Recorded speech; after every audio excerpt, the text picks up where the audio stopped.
All right, thanks for joining me in this video, and today we're going to take a look at some of the great components that I use to create great sales pages for my online courses. So we're going to get into it. I'm going to share with you some insight on exactly those different components, along with how you can create them and some ideas of building out a framework for your sales pages. Stay tuned.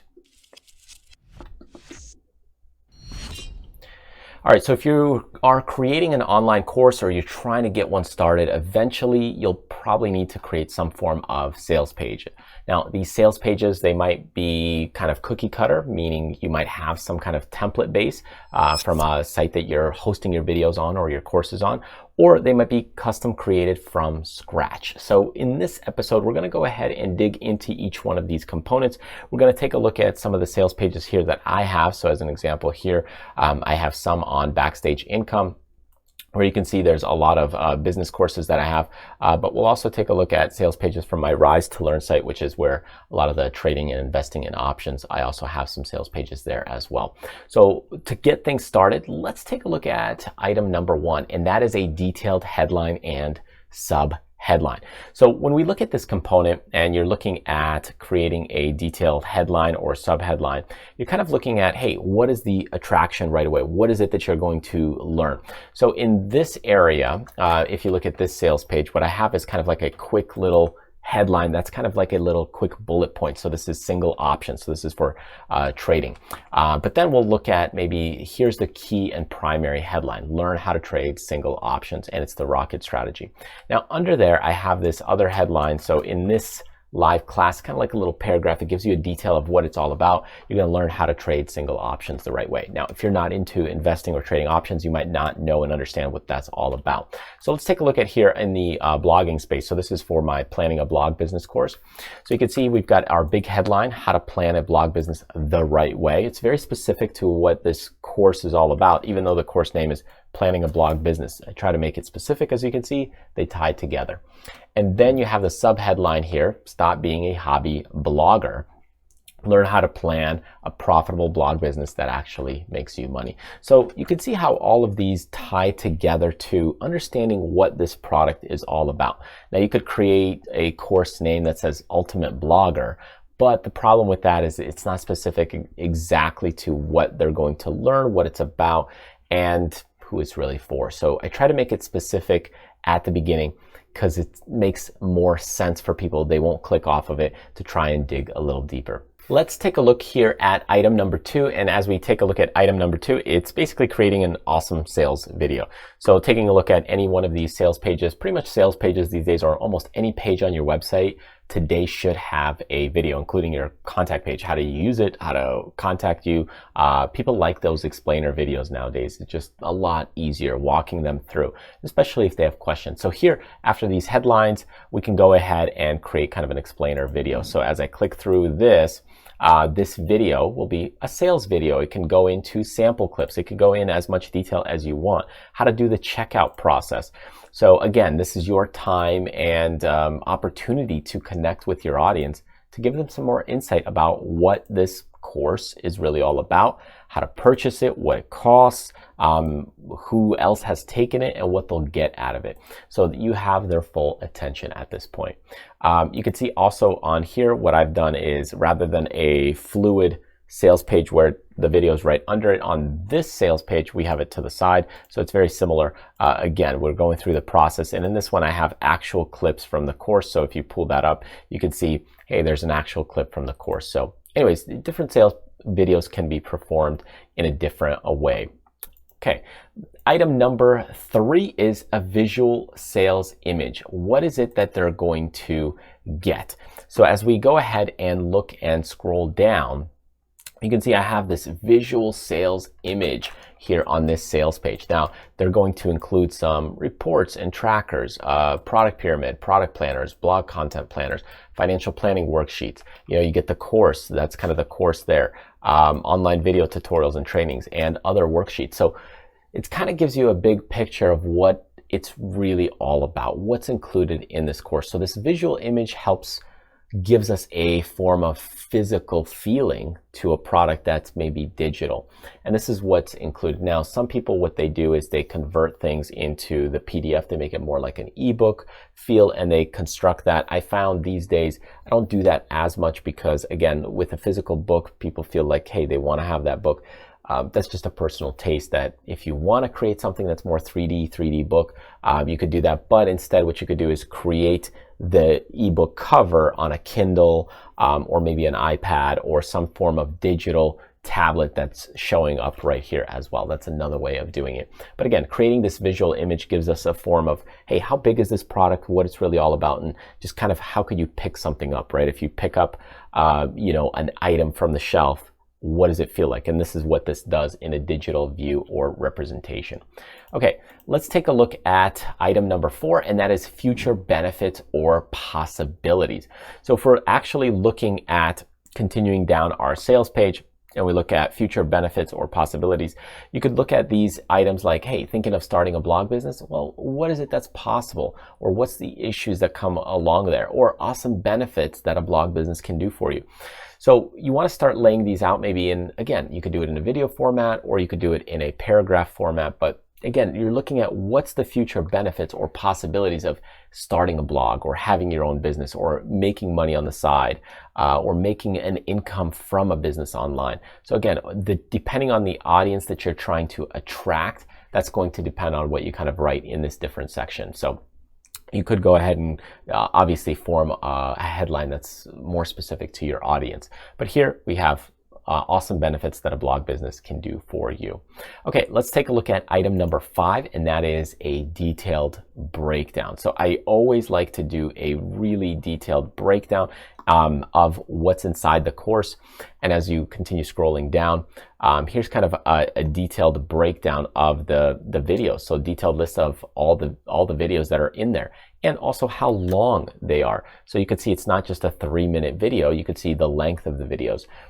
When have they been new or updated, or are there any that are coming soon? So that way it kind of gives them an incentive of, oh, hey, there's more coming out even, and there's more coming later on. So all this is a nice breakdown and a detailed video of kind of these courses.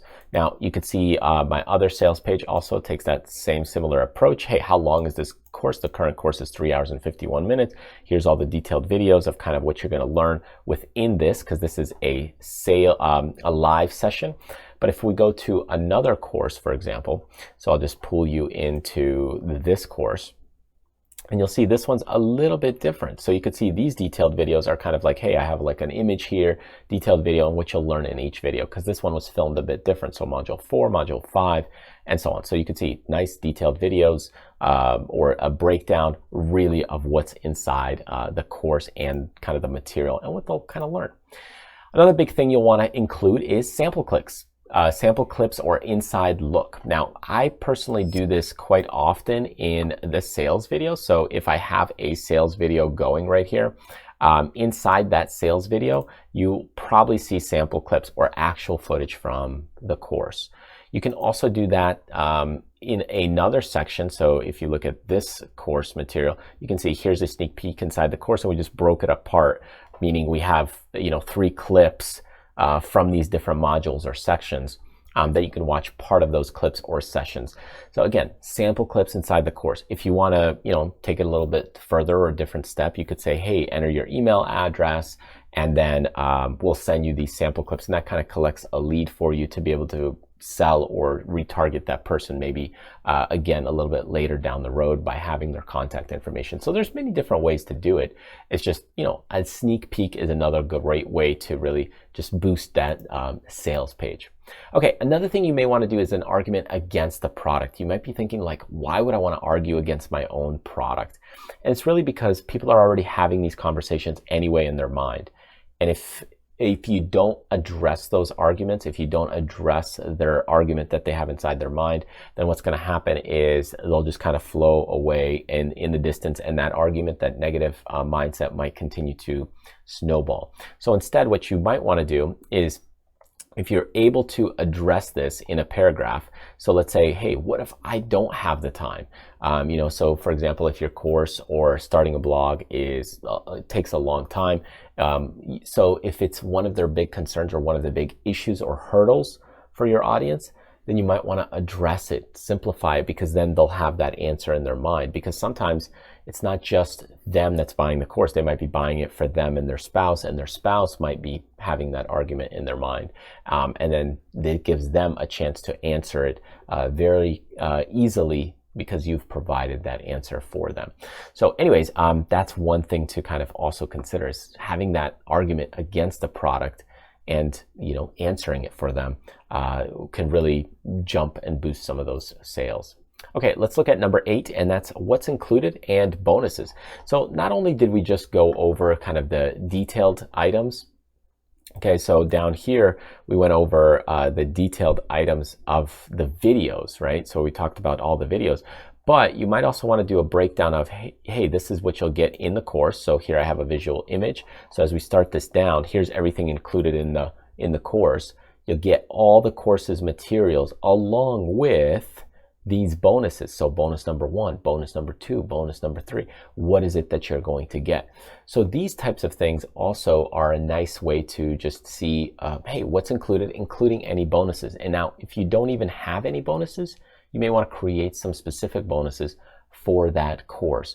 So these are bonuses that you're probably not selling in other products or not selling elsewhere. It's just specific for this course that are just bonuses. And if you can make these bonuses feel as good as the product themselves, that could overall trip people to go ahead and push the button or trigger the click, in other words.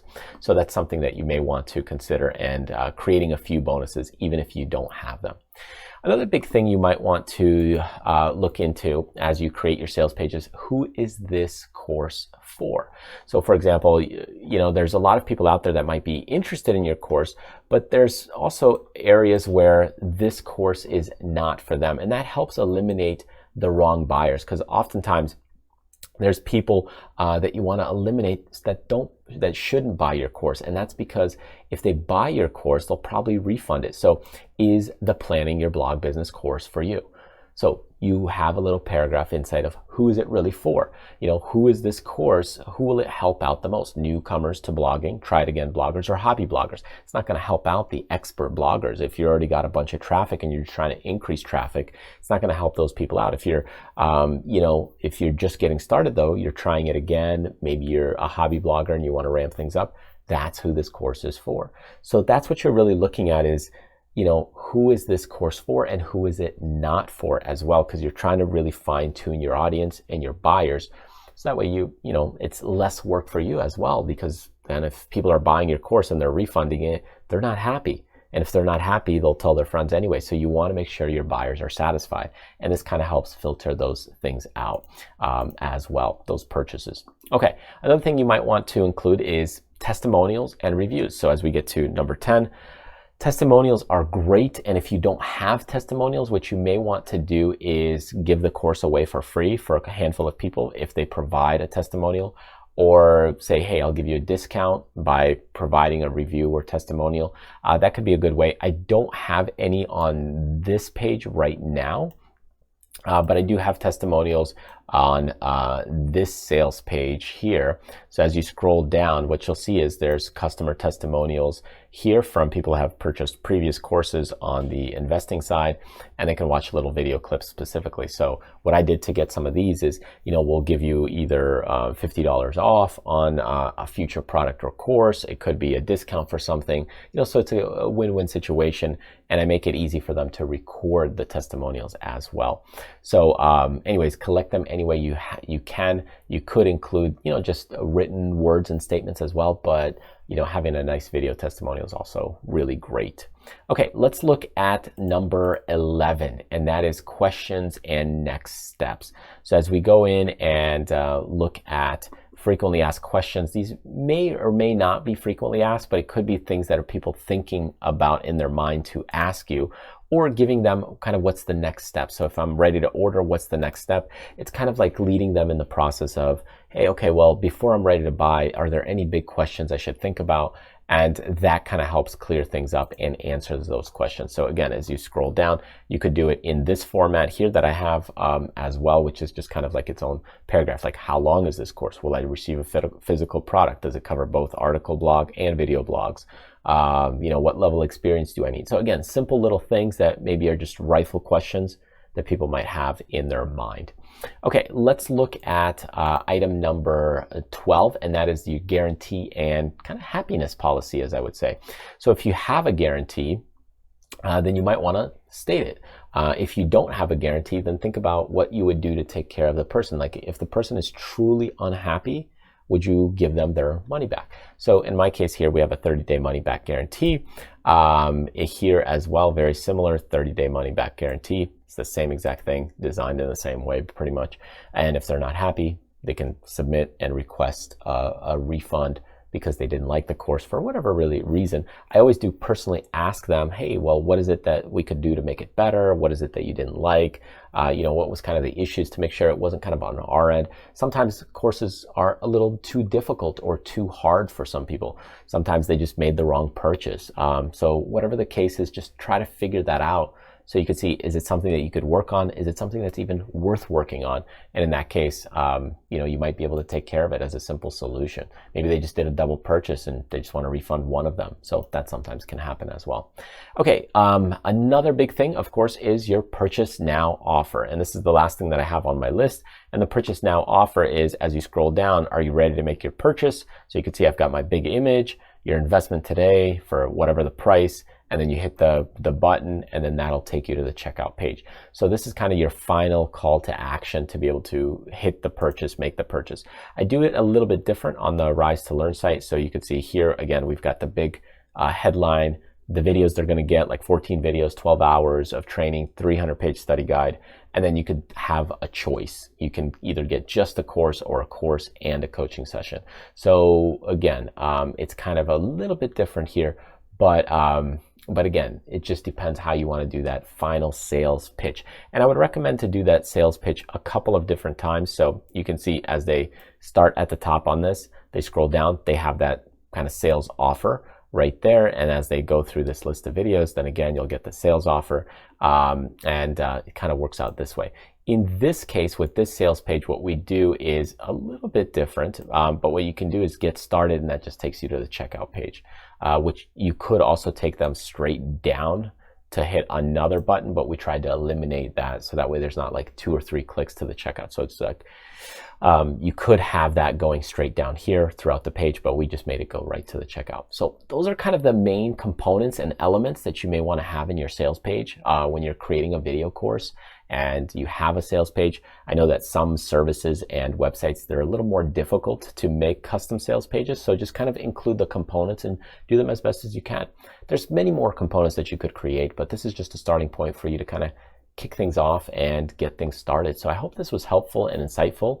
If you're joining us on podcast, feel free to join us on YouTube so you could see the detailed explanation of all these different areas and things that we've talked about. You can also check out some of the freebies I have on the website at backstageincome.com, where there's a lot of video ideas, guides, tips, checklists, and many other things to building your online business, creating video courses, and much more. Thanks again, and I hope to see you in one of my future videos again.